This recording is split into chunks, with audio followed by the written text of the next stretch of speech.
Bonjour à vous qui recevez mon message, à toi qui reçois mon message. Je te salue au nom de notre Dieu Jésus-Christ. Je vais encore vous apporter une bonne nouvelle comme toujours. Je me présente étant que la sœur merveille de l'église Bélarcy. Je suis un enfant de Dieu comme vous et j'aimerais partager cette petite nouvelle afin d'être éclairée. Le thème de mon exhortation de cet après-midi, c'est l'importance de la méditation. Je vais commencer par une petite introduction. Et voici mon introduction. Mon introduction, je parlerai plus de moi. Vous pouvez considérer cela comme un témoignage. Avant de commencer cette introduction, je suis née d'une famille chrétienne. Mon père et ma mère sont des chrétiens et moi, j'ai été consacrée depuis le bas âge. J'ai commencé ma vie chrétienne très tôt, depuis l'enfance, parce que mes parents partaient à l'église et mes parents m'emmenaient toujours à l'église. Mais depuis tout ce temps, j'étais dans l'ignorance. Étant petit enfant, j'étais dans l'ignorance, je partais à l'église, vu que mes parents m'emmenaient à l'église. Jusqu'à ce que j'ai atteint l'âge de la connaissance, je m'étais décidée de recevoir mon baptême. J'avais reçu mon baptême en 2014. En 2015, j'avais reçu le baptême du Saint-Esprit. Pourquoi je dis tout cela? C'est parce que quand j'essaie de regarder mon parcours dans ma vie chrétienne, pendant tout ce temps, avant de recevoir mon baptême, après de recevoir mon baptême, après le baptême du Saint-Esprit, je m'intéressais plus à la prière que à la méditation de la parole de Dieu. J'étais dans l'ignorance parce que nous ne pouvons pas prier sans connaître la parole. Nous pouvons prier sans connaître la parole, mais cette prière n'aura pas d'efficacité. Parce que Dieu se révèle dans sa parole. La Bible nous dit dans Jean 1, verset 1, au commencement était la parole était avec Dieu et la parole était Dieu. Donc Dieu et sa parole sont un. Voilà pourquoi quand nous approchons de Dieu, nous disons que nous sommes des chrétiens, nous devons aussi nous donner le temps d'apprendre la parole parce que c'est très important, c'est primordial. Pendant tout ce temps, j'étais chrétienne, mais sans la connaissance de la parole. Je ne lisais pas la parole, je connaissais à peine 1 ou 2 versets. Je faisais mes prières autour des paroles que j'entendais dans mon entourage à l'église. Quand les gens prient, une personne dit un verset, je retiens peut-être pendant les prédications, quand le pasteur prêchait. Donc c'est un peu ça, si j'essaie de résumer. Mais depuis lors, Dieu m'a fait grâce. Je dis merci au Saint-Esprit pour l'œuvre qu'il est en train d'accomplir dans ma vie. Depuis ce moment de confinement, c'est un témoignage. Depuis ce moment de confinement, Dieu m'a fait grâce. Dieu est tellement bon, il est amour. Il ne laisse jamais ses enfants dans l'ignorance. Depuis ce moment de confinement, j'avais pris une décision de commencer à méditer, lire ma Bible. Depuis que j'ai commencé à méditer, en tout cas, Dieu m'a fait grâce. Je comprends beaucoup de choses. Dieu m'a ouvert l'esprit. Voilà pourquoi je suis même devant toi en train de t'exhorter, en train de te partager ce que je reçois du Saint-Esprit. Voilà pourquoi le thème de mon exhortation de ce soir, c'est l'importance de la parole de Dieu. Je voulais commencer par ce petit témoignage pour savoir que tu n'es pas la seule. Tu n'es pas le seul qui ne médite pas la parole. J'étais comme toi, je ne méditais pas la parole, je ne retenais pas les versets. Après les prédications du dimanche, je mettais ma Bible sous mon lit. Je ne révisais même pas ce que je lisais, ce que le prédicateur prêchait. J'étais tout comme toi jusqu'à ce que j'ai pris une décision de méditer la parole. Pas seulement de méditer, pas seulement de lire, mais de la mettre en pratique. C'est ça le plus grand challenge. Lire, c'est bien.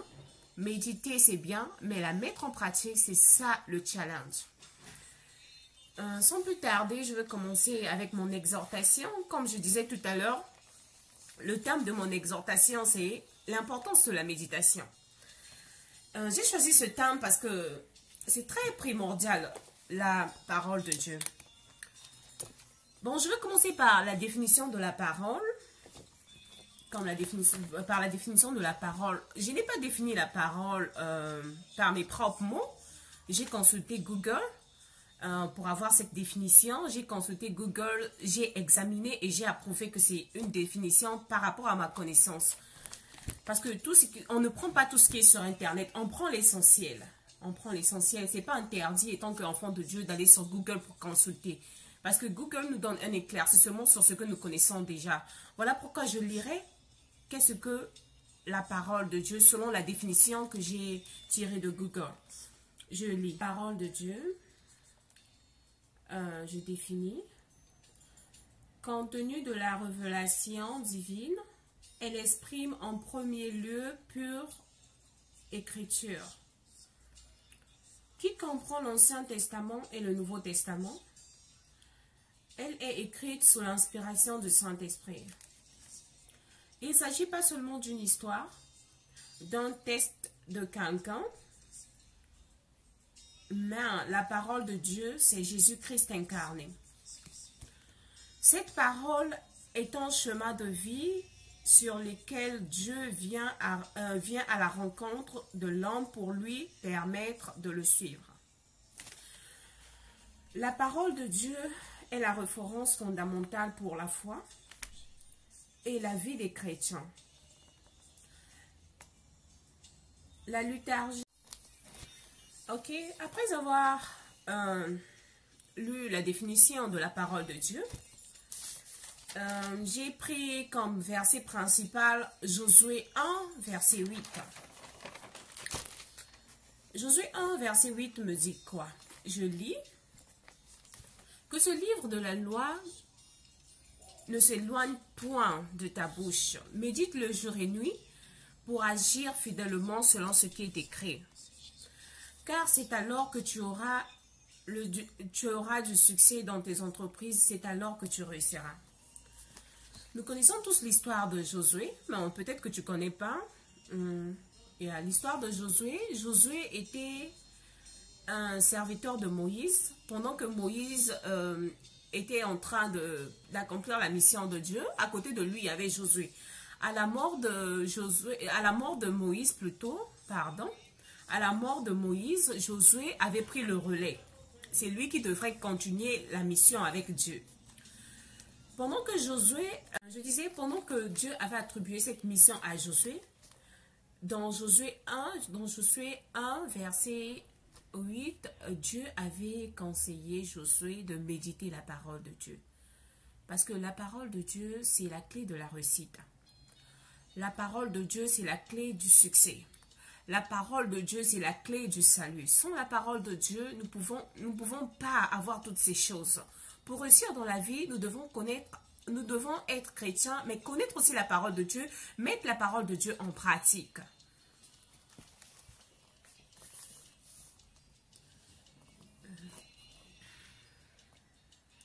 En fait, quand Dieu parlait à Josué de la réussite peut être physique, tout comme spirituelle.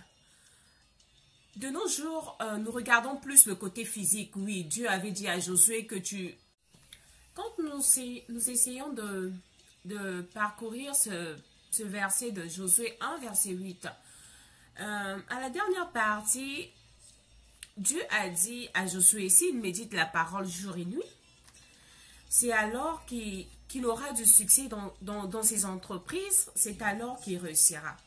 Donc, la parole, qu'est-ce que j'ai tiré de ce verset? C'est que la parole, c'est la clé du succès. La parole est la clé de la réussite. La réussite peut être physique, la réussite peut être spirituelle. Par exemple, pour nous les chrétiens, nous ne courons pas derrière les choses de ce monde, nous ne courons pas derrière l'argent, nous ne courons pas derrière les biens de ce monde. Parce que Dieu nous dit dans Matthieu 6, verset 33, « Cherchez premièrement le royaume et la justice de Dieu et toutes ces choses vous seront données par-dessus tout. » Donc la course que nous avons étant que chrétiens, c'est de crucifier les désirs de la chair, de crucifier la chair afin de vivre selon l'esprit pour obtenir la vie éternelle. C'est ça la réussite d'un chrétien.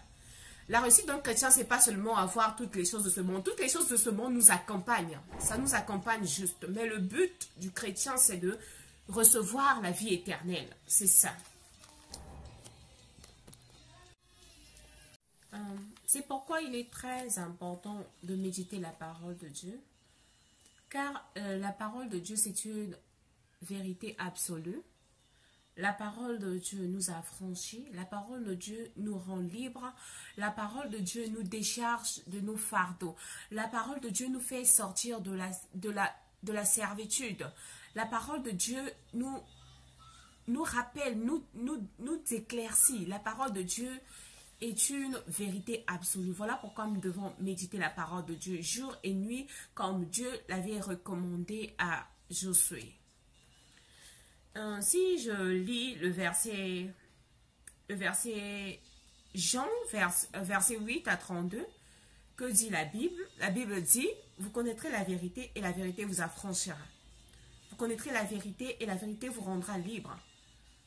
Dans Romains 8, verset 2, la Bible nous dit, en effet, la loi de l'esprit de vie en Jésus-Christ m'a affranchi de la loi du péché et de la mort. Donc, la parole de Dieu, la connaissance de la parole de Dieu nous rend libres. La parole de Dieu enlève des inquiétudes. La parole de Dieu enlève du souci. La parole de Dieu nous délivre. La parole de Dieu nous guérit. C'est ça l'importance de méditer la parole de Dieu. Ça, c'était le premier point. J'ai un autre point. La parole de Dieu fait grandir notre foi. La parole de Dieu fait grandir notre foi. Au fur et à mesure que nous méditons la parole de Dieu, au fur et à mesure que nous lisons la parole de Dieu, il y a quelque chose qui naît en nous. Cela ne se passe pas physiquement, mais cela se passe à l'intérieur. La parole de Dieu renouvelle l'intelligence de l'homme. Au fur et à mesure que tu médites la parole de Dieu, ça te rendra intelligent.